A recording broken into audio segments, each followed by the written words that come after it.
Hello বন্ধুরা, আজকে নিয়ে এসেছি আপনাদের সামনে মেসি এবং রোনালদো একই ক্লাবে খেলতে যাচ্ছে। এটা কতটুকু সত্যতা যাচাই করে আপনাদের সামনে তুলে ধরব। স্বপ্নের এক রোমাঞ্চকর প্লেয়ারের মধ্যে পড়ে মেসি আর রোনালদো, যেন কল্পনাই করা যায় না যেখানে তারা একই দলে খেলবে, কিন্তু কল্পনাকে ভেঙে স্বপ্নের মতন একই ক্লাবে খেলতে আসছে Ronaldo and Messi. Messi and Ronaldo খেলবেন বার্সেলোনায়। রোনালদো এক সময় রিয়াল মাদ্রিদকে ছেড়ে ম্যানচেস্টার সিটিতে চলে যায়। ম্যানচেস্টার সিটিতেও তেমন গুঞ্জন ছড়াচ্ছে যে সেখানে নাকি তিনি তেমন ভালো পারফরমেন্স করতে পারছে না, আর সেখান থেকে এবার লাস্ট সময়ে নিয়ে নেবে বার্সেলোনা ডেকে।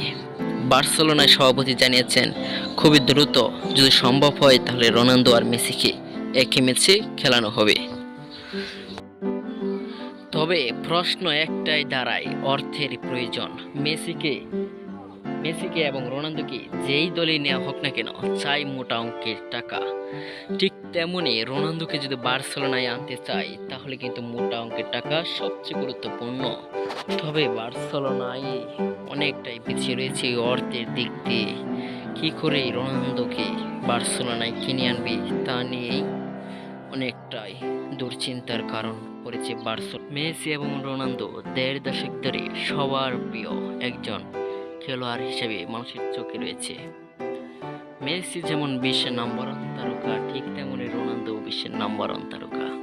রোনালদো এবং মেসির হাজারো লক্ষ কোটি মানুষ রয়েছে তার ভক্ত।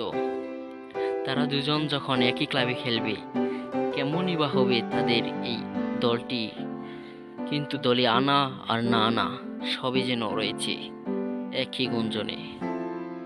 রোনালদো কি অবশেষে বার্সেলোনায় আসছে না আবারও ফিরে যাবে এই ম্যানচেস্টার সিটিতে? গুঞ্জন কিন্তু একটাই ছড়িয়েছে বার্সেলোনায়, তাই নাকি বার্সেলোনার সভাপতি যত টাকাই দরকার হয় শেষ পর্যন্ত রোনালদো আর মেসিকে একই সাথে বার্সেলোনায় খেলাবে। আর এই নিয়ে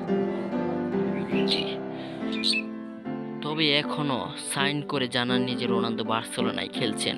যদি যে কোনো টাইমে যদি সাইন করে সেই মুহূর্তে আপনাদের সামনে নতুন একটি ভিডিও নিয়ে আসবো। Bye bye.